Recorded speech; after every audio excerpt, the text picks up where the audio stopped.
Olá, queridos, a graça e a paz do nosso Senhor e Salvador Jesus Cristo. Estamos aqui no Instituto Teológico Ministério das Nações, iniciando mais um módulo do nosso curso de teologia. Para você que tem o desejo de fazer a sua inscrição para estudar à distância, nos adicione no WhatsApp DDD 11 99216 6425. Passaremos todas as informações possíveis, tá ok? Estaremos iniciando o módulo de escatologia bíblica. É um assunto bem amplo. É um módulo que nós levaremos aproximadamente aí 6 meses ou até mais para concluir o mesmo, pois é um assunto bem extenso. Nós abordaremos diversas visões da escatologia. Não falaremos apenas de uma linha, mas nós falaremos de todas as linhas da escatologia bíblica. Existem algumas pessoas que têm visões diferentes, tá? Algumas delas têm uma certa base bíblica e outras não têm. Então, para você aí que já é aluno do Instituto Teológico e faz o módulo à distância, a partir da página 2 da sua apostila, nós iniciaremos nessa videoaula os nossos estudos. Então, objetivos da nossa aula: introduzir a escatologia, desmistificando o místico. A escatologia, se a gente não tiver atenção no estudo e não procurar estudar de forma coerente, nós acabamos fazendo com que os símbolos da escatologia ou do Apocalipse eles sejam místicos. Então, por isso nós vamos introduzir e desmistificar o místico. Frisar os pontos principais introdutórios.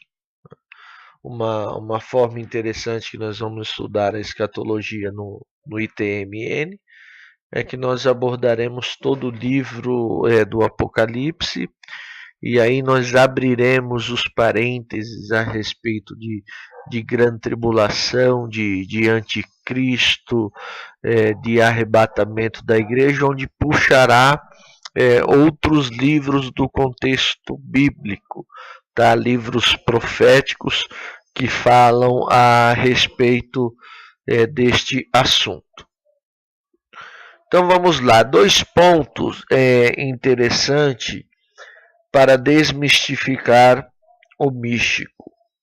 Então nós falaremos a princípio de 2 pontos para desmistificar o místico. Eu quero que você guarde bem aí a expressão 24 anciãos e os 4 seres viventes. Isso é a visão de João. João ele vê 24 anciãos quando é levado em espírito, e ele também vê 4 seres viventes. A maioria de seminários de escatologia, ou quando trata-se do Apocalipse, eles trazem ao entendimento esses 24 anciãos. E segundo alguns 24 anciãos, eles seriam 12 tribos de Israel e a representação de 12 apóstolos. No entanto, João ele não identifica isso, ele não traz esse conceito, ele simplesmente fala de 24 anciãos. E uma coisa que é interessante, a Bíblia ela não pode ser contraditória. E quando tem um ponto e esse ponto ele tem as suas fragilidades, ou a tese ela é uma tese muito frágil, nós temos que tomar um certo cuidado. Por que eu estou dizendo isso? Se nós observarmos no Antigo Testamento, você vai ver a representação de 12 tribos, tá? José e Levi, eles não estão incluídos como tribo, né? José, os filhos dele ficam com a sua porção, e Levi, ele é separado como sacerdócio para o serviço, para o sacerdócio. Então nós não encontraremos tanto tribo de José e tanto tribo de Levi como os Levi, né, José e Levi como tribo no Antigo Testamento. Já no Apocalipse, no seu capítulo número 7, quando diz a respeito dos 144 mil, nós já encontramos Levi como tribo e José como tribo. Então fica a incógnita, quais seriam as 12 tribos de Israel? Tá? Outra questão são os 12 apóstolos que dizem representar esses 24 anciãos. Quais seriam esses 12 apóstolos? Em primeiro lugar, Judas está incluso ou não? Se Judas não está incluso, ele foi excluso, então entra Matias. Se entra Matias, encerra os 12. Paulo, ele era apóstolo. Podemos considerar Paulo o 13º apóstolo, porque ele não é representado, então, nos 24 anciãos. Então fica aí uma interrogativa, algo para nós pensarmos, porque isso não está de forma explícita no Apocalipse, na visão de João. Então nós não podemos tirar conclusões diante daquilo que nós não podemos afirmar com certeza. Outra questão são os 4 seres viventes. Se você observar no Antigo Testamento, Ezequiel ele também tem essa visão a despeito dos 4 seres viventes. E é dito, colocado que os 4 seres viventes seriam uma representação dos 4 evangelhos, Mateus, Marcos, Lucas e João. Aí fica uma pergunta, se esses 4 evangelhos eles representam os 4 seres viventes, alguma coisa aconteceu errado, né? Em primeiro lugar, que João, quando tem essa visão, ele não tem ainda o conhecimento desses 4 evangelhos. A Bíblia ainda não estava canonizada, ele não tinha essa ciência, tá?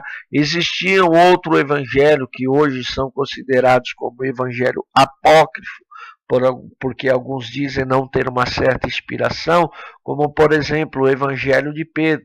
Aí nós observamos o Evangelho de Lucas, onde ele colhe alguns testemunhos e daquilo que ele ouve falar no capítulo 1, ele narra bem isso, ele fala, olha, porque me pareceu bem, ó excelentíssimo Teófilo, narrar os acontecimentos, tal, aquilo que eu tenho ouvido.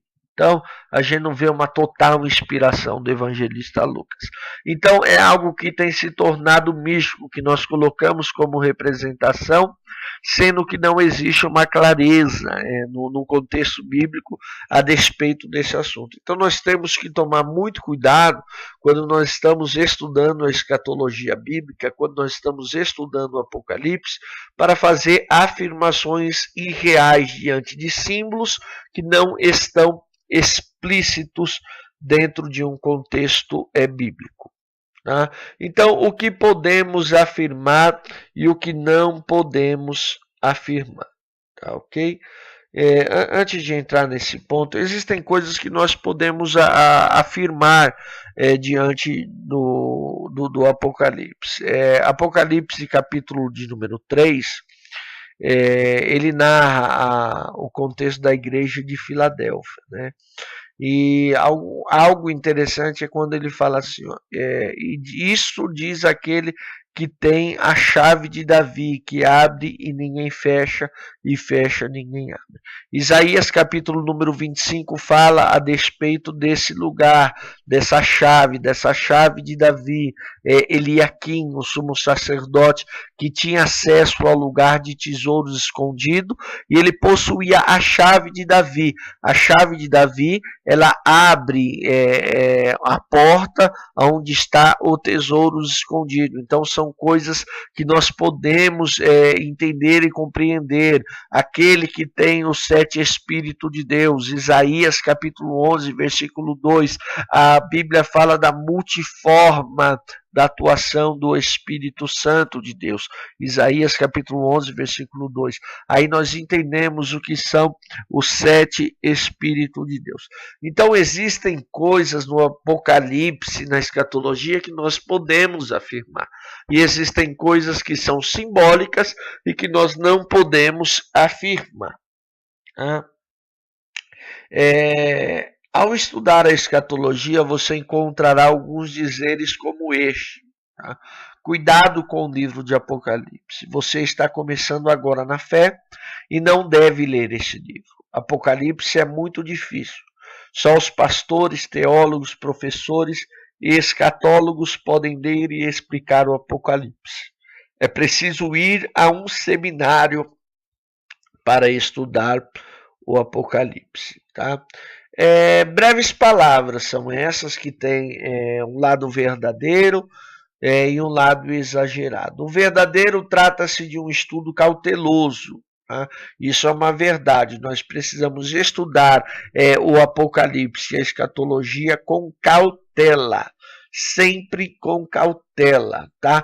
Procurando as bases bíblicas, procurando colocar as ideias de acontecimentos em ordem e entender que o Apocalipse ele é um livro que trata-se de assuntos que estão também inseridos em outro livro. Então é um estudo de fato cauteloso, devido que a sua simbologia, tá, que a escatologia nos apresenta, muitas delas parcialmente reveladas. Tá? É interessante frisar isso daqui, ó. Parcialmente revelada. Eu costumo dizer que o Apocalipse é uma verdade parcialmente revelada. Então nós precisamos estar atentos e buscar um conhecimento aprofundado para a compreensão dos textos e seus mistérios. Já o lado exagerado é aquele que mostra a posição eclesiástica para a compreensão apocalíptica. O que seria essa questão de posição eclesiástica? A posição de algumas visões doutrinárias. Por exemplo, hoje nós temos uma linha escatológica batista, hoje nós temos uma linha escatológica presbiteriana, hoje nós temos uma linha escatológica assembleiana, tá? Então existem aqueles lados exagerados, né? Então nós temos que tomar o cuidado com esses lados exagerados do Apocalipse, tá? Então é aí que se trata da posição e da compreensão eclesiástica do Apocalipse, onde nós temos que tomar muito cuidado, que existem as visões pré-tribulacionista, mesotribulacionista ou mid-tribulacionista e pós-tribulacionista. Então nós precisamos ter cautela, ter cuidado, colocar as nossas ideias, o nosso pensamento em ordem, para ter uma compreensão clara do contexto apocalíptico. A palavra apocalipse, ela vem do grego apocalipsis, que significa revelação formada por apo, tirado de, tá? E kaluma, véu. Um apocalipse, na mesma terminologia do judaísmo e do cristianismo, é a revelação divina de coisas que até então permaneciam secretas a um profeta escolhido por Deus, tá? Então, o Apocalipse ele tem este significado, tá? Que significa revelação, trazer à luz o que está em oculto, e descoberto, tirar o véu, remover o que encobre. Então esse é o significado do Apocalipse. E de fato o contexto ele nos mostra isso, né? Algo que estava oculto, o desfecho da história da humanidade, que nos é trazido à luz, que é tirado o véu, que nos traz uma compreensão de como será o fim de todas as coisas. O Apocalipse ele é a revelação do Senhor Jesus Cristo ao seu servo João. Nunca numa revelação particular ou pessoal de João, mas sim a revelação do Senhor Jesus Cristo. Não foi algo específico para João. Tanto que o texto diz, olha, escreve tudo aquilo que tem visto, tudo aquilo que tem ouvido, envia às igrejas que estão na Ásia. Então, não foi uma revelação particular para João, para ele guardar para si, mas uma revelação do Senhor Jesus Cristo. Jesus se revela para tornar-se conhecido na sua glória, tá? Ele já de uma forma diferente, tanto que quando João ele vê a Jesus Cristo ali, ele vê já ele na sua glória, tá? Ele já vê ele divino de forma diferente. As incógnitas da autoria. Existem algumas linhas de pensamentos que divergem um pouco aí, nós vamos falar sobre isso daí, tá? Especialistas debatem sobre a autoria dos trabalhos de São João, Evangelho segundo João, primeira epístola de João, segunda epístola de João, terceira e livro das revelações. Desde pelo menos o terceiro século, por causa de seu conteúdo. Os tópicos principais em debate são se esses trabalhos tinham sido escritos pela mesma pessoa ou por várias pessoas, e segundo a identidade do autor. Nas tradições antigas, todos os livros foram atribuídos a João, o apóstolo, o autor presumível do Evangelho de João. No século VI, o Decretum Gelasianum afirmou que as epístolas 2 e 3 de João, como sendo de dois autores separados, João e um sacerdote, né? João o presbítero, desde que a ascensão de uma crítica mais especializada, debate-se se João, o apóstolo, foi o autor de qualquer um destes trabalhos. Hoje, os textos continuam a ser tratados separadamente. Os pontos de vista sobre a autoria de cada um dos trabalhos de João variam desde afirmar que a autoria é do apóstolo a afirmar que a autoria é de um outro autor chamado João por conveniência, e a teoria sobre a autoria ser de um grupo de autores. Os especialistas modernos são unânimes que o Apocalipse foi escrito por um único autor em separado, vide João de Patmos, por volta de 95 depois de Cristo ou da era cristã, com algumas peças que datam possivelmente do reinado de Nero na década de 60. Alguns especialistas concluem que os trabalhos podem ter sido escritos pelo mesmo autor ou autores, mas não pelo apóstolo João, enquanto outros concluem que o autor das epístolas era um autor diferente do que o autor do Evangelho. Embora todos os 4 trabalhos originassem provavelmente da mesma comunidade. O Evangelho e as epístolas tradicionalmente e plausivelmente vieram de Éfeso, por volta de 90 a 110 da era cristã ou depois de Cristo. Embora alguns especialistas argumentem que sua origem seja assíria. Tá? Então, existe uma divergência na questão de autoria a respeito do livro do Apocalipse, as epístolas de João, o Evangelho de João. Existem esses pontos de vista que nós apresentamos aí.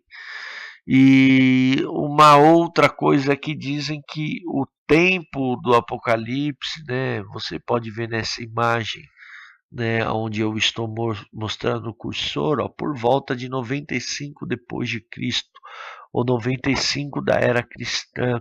Então dizem que João já era um homem muito idoso para poder tratar desse assunto. Então existem essas visões, a qual eu acredito que de fato João, o apóstolo, ele é o autor tanto das epístolas quanto do evangelho e também do livro das revelações. Existem no contexto do Apocalipse algumas palavras-chave, tá, ok? Que nós falaremos sobre elas aqui. Então, juízo e juízes. Estas palavras cobrem quase todo o livro. Alguém declarou que o livro de Apocalipse poderia ser chamado o livro dos juízes ou julgamentos. 15 vezes menciona estes dois termos no livro. Isso é fato. A gente vê um juízo de Deus para nações, um juízo de Deus para Israel. Então, essas são palavras que aparecem aí 15 vezes, são mencionados estes termos, juízo, juízes, no livro do Apocalipse. Então, de fato, quando nós observamos o seu contexto, nós vemos que ele trata deste assunto. Quando encontramos juízes como palavra-chave, nos leva à compreensão do livro, tá? Que trata como um assunto principal o juízo de Deus. Tá? O que significa juízo? Ato de processo ou efeito de julgar. Então é o julgamento de Deus sobre as nações e também o juízo final, o desfecho de todas as coisas. Profecia. O Apocalipse é o único livro profético do Novo Testamento. O vocábulo profecia aparece 7 vezes, indicando a projeção de acontecimentos futuros, tá? É uma coisa interessante para a gente falar que profecia ela trata de acontecimentos futuros, diferente de revelação. Revelação é algo que está acontecendo, algo que está se passando. Então, o Apocalipse, ele revela algumas coisas e também nos traz alguns acontecimentos futuros de forma profética, tá? Então, ele é o único livro profético do Novo Testamento. Evangelhos e epístolas, existe algum conteúdo profético, só que não é considerado como livro profético. Tá? Então é uma mistura, o Apocalipse, vale salientar isso, ele é uma mistura de revelação com profecia, ok? Então vamos lá, eis que aparece 30 vezes, eis que venho pronto, virei a ti, etc. O Apocalipse reafirma e confirma a iminente volta do Senhor Jesus, tanto para a igreja como para o mundo. Observe o emprego do verbo vir. Jesus virá, isso é certo que vai acontecer. Não sabemos o dia e não sabemos a hora, mas a certeza e a convicção nós temos. Jesus, ele virá buscar a tua igreja. Então eu gosto de ter isso como base, uma promessa existente no Evangelho de João, capítulo 14. Tá? Não se turbe o vosso coração. Credes em Deus, credes também em mim. Na casa de meu pai há muitas moradas. Se não fosse assim, eu vou teria dito. Vou preparar-vos lugar, para onde eu estiver, estejais vós também. Eu virei outra vez, Eu virei outra vez, para que aonde eu estiver, estejais vós também. Os buscarei. Jesus, ele virá e buscará a sua igreja. Então ele deixa essa promessa. eu virei e vos levarei para mim mesmo. Tá ok? Então, essa promessa de que ele vem, ela já é existente também no Evangelho de João, capítulo 14. Né? Então, eis que venho sem demora, eis que pronto, eis que venho pronto, virei a ti, né?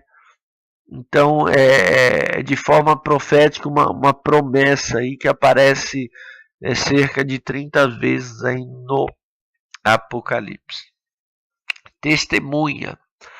A palavra Marte e testemunha, elas são iguais no original grego. Elas são usadas 6 vezes no Apocalipse.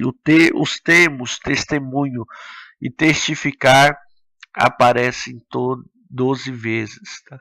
Então a palavra Marte é testemunhas, né? Quando você vê lá no original grego, quando fala de Marte, o texto original, ele trata do mesmo termo, tá? Quando está traduzido como testemunha, nós vamos ver mártires, né? No texto original grego. Então aparece aí, né, 6 vezes e testificar ou testemunho 12 vezes. Então existem alguns objetivos do livro do Apocalipse, tá? Então nós já vamos partindo aí para o final da nossa aula. Então nós falaremos aí dos objetivos do livro do Apocalipse. Revelar o passado, as coisas que tens visto. Tá? A pessoa bendita do Senhor Jesus Cristo é descrita de forma especial, rica em detalhes, com profundos ensinamentos espirituais. Então, o Apocalipse apresenta o último retrato do Senhor Jesus em toda a Bíblia. Tá? O Apocalipse, ele revela o passado, as coisas que se passaram, as coisas que eram. Tá? Você vai observar isso, ok?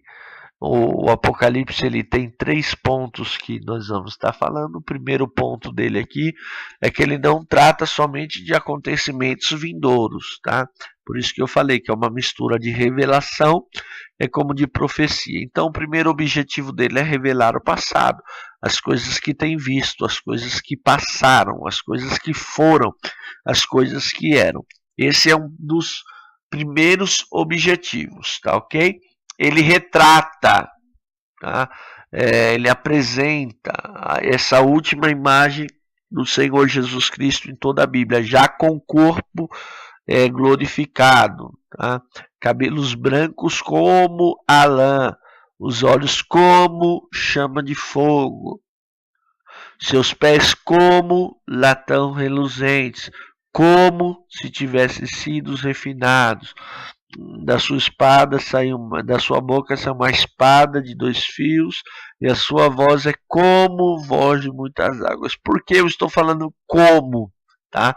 Porque futuramente nós estaremos falando sobre símbolos do Apocalipse. Então é interessante frisar isso daí, esse como. Tá? Então o primeiro objetivo do livro do Apocalipse é revelar o passado, as coisas que eram, as coisas que tens visto.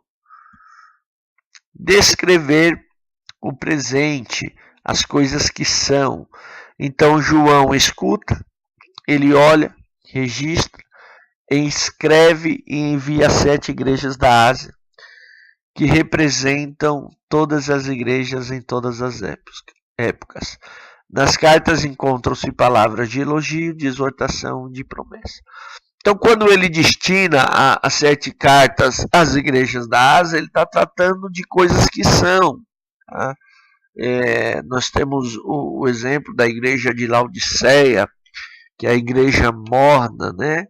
E ele faz a comparação das águas de Herápolis, das águas de Colossos, que um lado era águas frias, outras águas quentes, e quando os dutos passavam por Laodiceia, a água ficaria morna. Laodiceia, que era uma um povoado que eles tinham um óleo, um colírio que fazia bem para a vista, para os olhos. Por isso que Jesus ele dá um conselho: aconselho-te que unja os teus olhos para que vejam, né?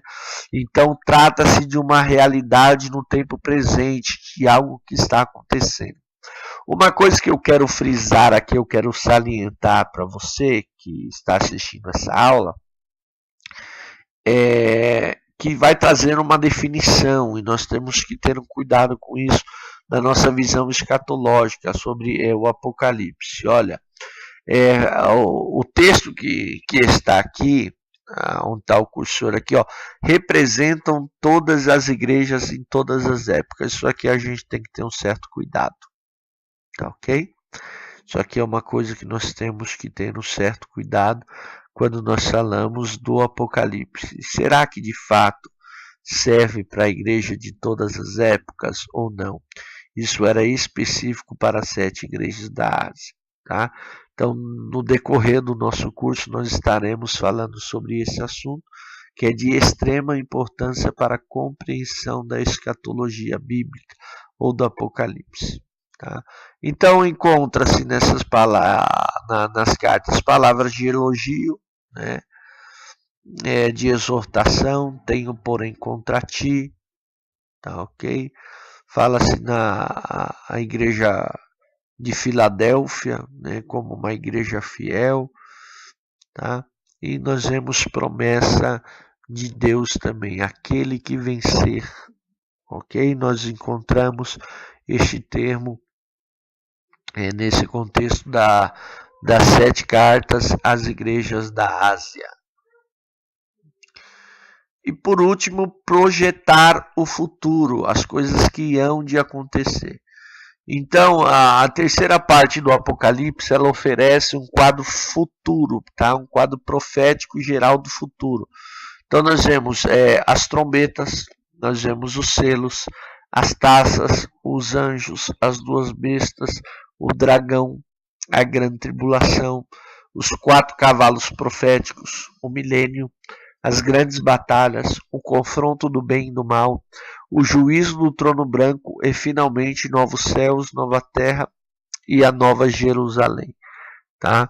Então, João ele tem uma visão das coisas que hão de acontecer. Especificamente a partir do capítulo 6, o Apocalipse ele já vai projetando um futuro, onde trata aí a capítulo 6 já começa a abertura dos selos e já vai trazendo um desfecho, onde nós veremos a tribulação, acontecimentos da tribulação, tá? Nós veremos acontecimentos do milênio, nós veremos as batalhas, como a batalha do Armagedon, tá? O juízo final, 2 tribunais que nós falaremos, tribunal de Cristo e tribunal de Deus, tá?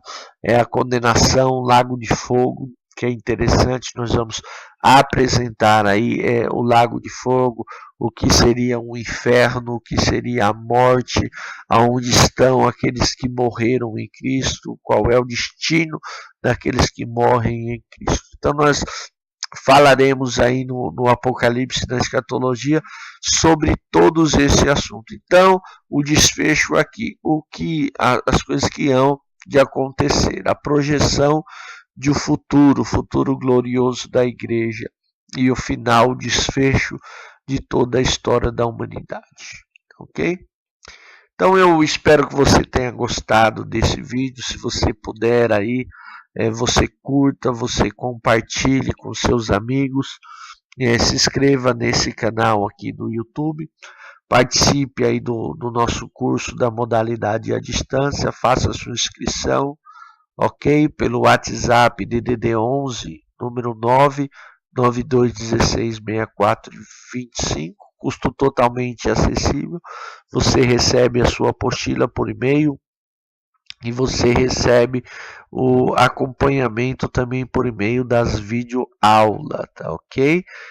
Tem sido de extrema importância aí esse curso que tem nos edificado. Eu espero que você tenha gostado aí, que Deus te abençoe e venha estudar com a gente no Instituto Teológico Ministério das Nações. Um grande abraço debaixo da graça e da paz de nosso Senhor.